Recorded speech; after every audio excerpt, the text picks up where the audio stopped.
Like news stations will have some sort of bias in it, it's kind of inherent, so there isn't a way to kind of avoid it, but I do try to be conscientious of that fact when I am receiving any type of news, that there is going to be some form of bias in it, to kind of just take that into consideration, so I'm not influenced in one specific direction per se. Not all students feel the same way about the news. Freshman journalism major Katie Simons plans to continue to pursue journalism, seeing it as too important of a cause to give up on, even with public scrutiny. To me, journalism has always been a very integral part of democracy and keeping conversations open and flowing, I guess. And so I don't know, I love writing, and I think it's a really important form of media that we can't get rid of. For Annenberg Media, I'm Kimberly Aguirre.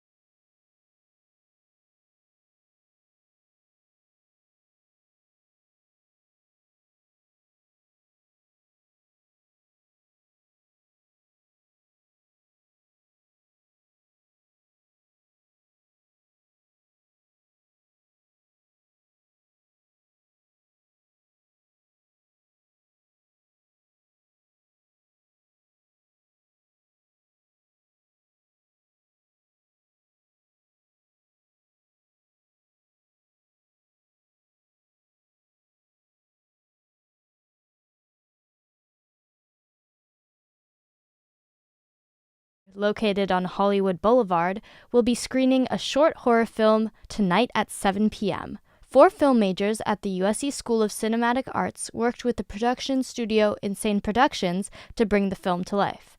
Director Gayong Genjin speaks about how Booba got started. This idea originally started with, I came up with this idea originally in class. It was supposed to be for another project.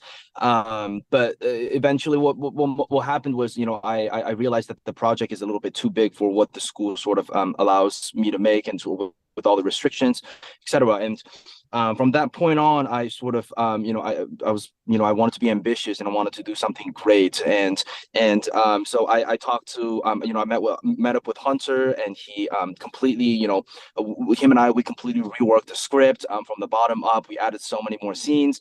After that, I found Joe and Gabby, which came together and produced this whole project. The 20-minute film is about the age-old relationship between man and a man's best friend. Inspired by Genjin's dad and his dog, the director thought of the thin line between companionship and control. The film visits the darker themes of relationships, even those that are seemingly as simple and straightforward, like between a human and their pet. Screenwriter Hunter Dankana talks themes. What we've spoken about the film thus far, we keep using this phrase fairy tale. And I think that moniker sort of speaks to the fact that we are operating in this weird genre unto itself, but that sort of rationalized and created a world where all of these elements would become inherent. Like this idea of a man dog, this idea of this, it's baked in to the expectations of that kind of world. So really using genre to sort of leverage our way into the story, I think was huge. Sid Grauman, the creator and managing director of the Chinese theater, in 1927 spent $2 million and 18 months to import temple bells, pagodas, stone heaven dogs, and other Chinese artifacts to establish it as a cultural staple of Los Angeles. However, the Chinese theater is not only a significant landmark in LA history, but also in film production. It's a popular location for film screenings and premieres with hand-printed stars in its forecourt and packed red carpets.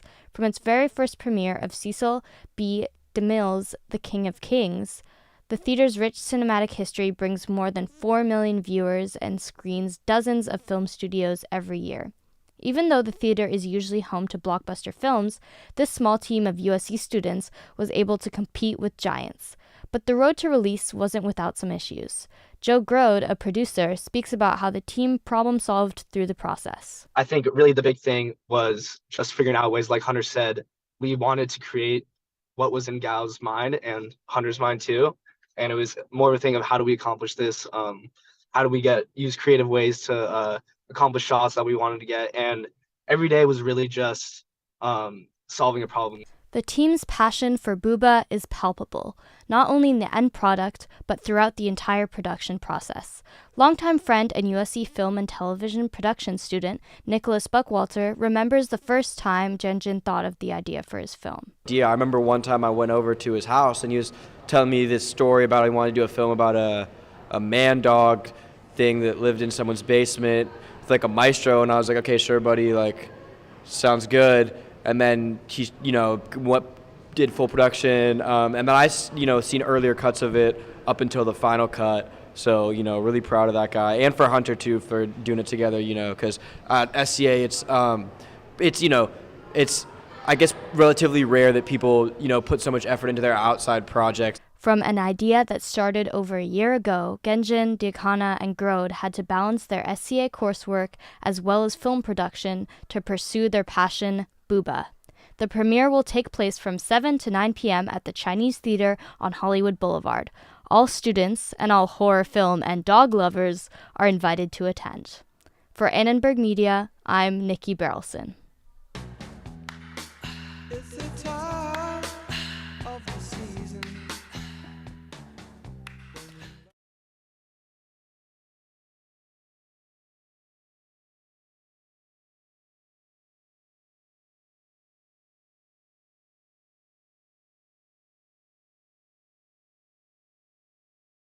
'27. So Kevin, what was the one thing that you really wish you knew as a freshman? Well, where do I even begin? But I will begin somewhere, of course. Friend crushes. Follow friend crushes. So like I'm not talking about romantic crushes. If you see someone that you think is cool, it's always gonna work out. Always gonna work out. To be their friend. Don't ever assume someone's too cool for you. That is so high I like school. that. So that's me. What about you? I wish I knew to like really take advantage of GEs. Like even if it might be a challenging class, but it's a really cool professor, like that might be your only opportunity to take a class that's not in your major. So that's definitely my big one. In terms of study spots, there's the architecture library. Okay, I've never been there, so I'll need to definitely go there. It's like in the basement. I think even I'm gonna use it for this final season. Okay, So I'm very excited. Good to know.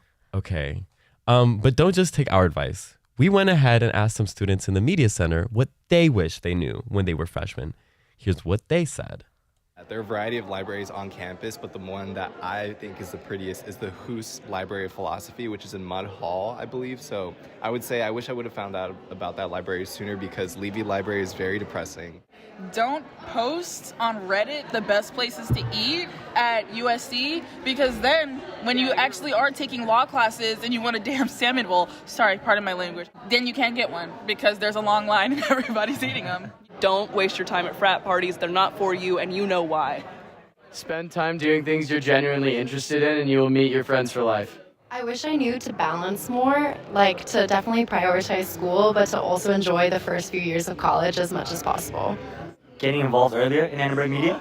I think I did a lot sophomore year, but don't get me wrong, it's been a great time, but able to spread out a little more, so starting freshman year. Time is the most valuable entity there is in this world. If you think you have free time, you're wrong, all right? Don't ever take that for granted. If you take that for granted, I'll personally come and slap some sense into you. Value every waking minute, value every waking second, and don't take free time for granted.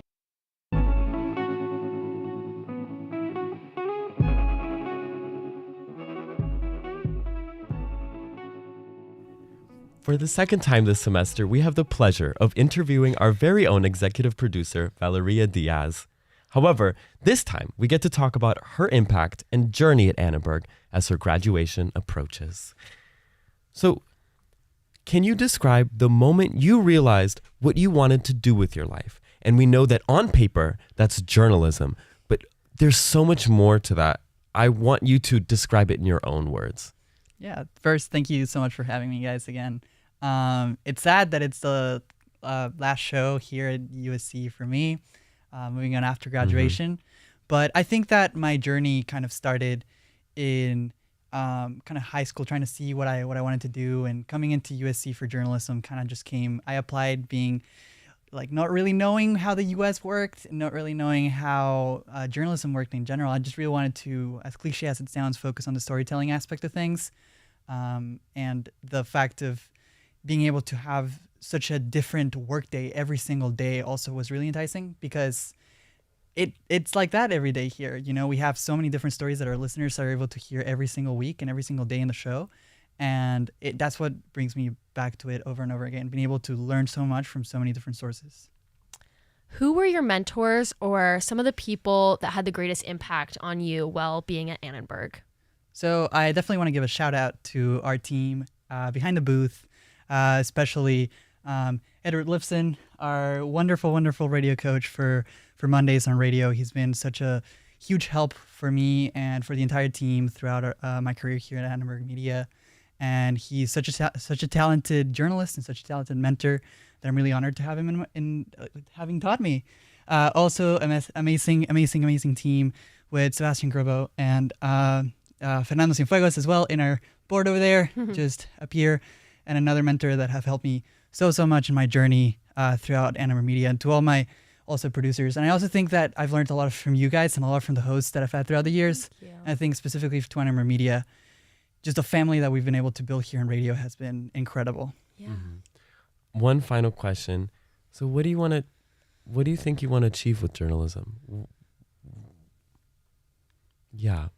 That's a fair one. I definitely think that what I want to do with journalism is being able to bring a perspective that might be underrepresented in a lot of places. And especially, my main goal is to become either a foreign correspondent or someone that covers international news. And I think that's something there's definitely just that coverage is underrepresented in a lot of the parts of the world.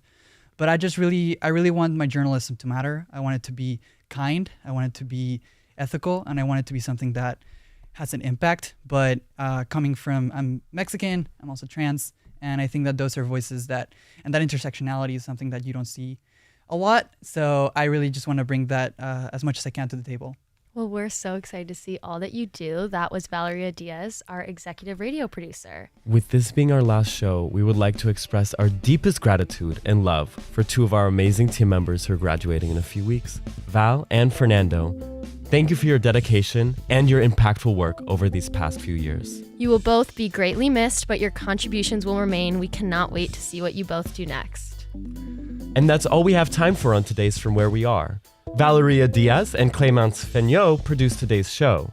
We had help from Sissy Arenas, Vincent De Monte, Ethan Inman, and Benjamin Cohen. Our board operator is Fernando Cienfuegos, our live stream manager, Rebecca Zhao, and Derek Renfrau composed our theme music. We're also streaming live on YouTube at Annenberg Radio News. Subscribe to From Where We Are on Apple Podcasts and Spotify. Finally, don't forget to follow us on Instagram at Annenberg Radio. I'm Kevin Gramling. And I'm Sana Mahmood. From all of us at Annenberg Radio, wherever you are, we hope you'll join us again for From Where We Are. I loved this semester. What a great semester. Thank you, Team Monday. So much. Team Monday, let's go.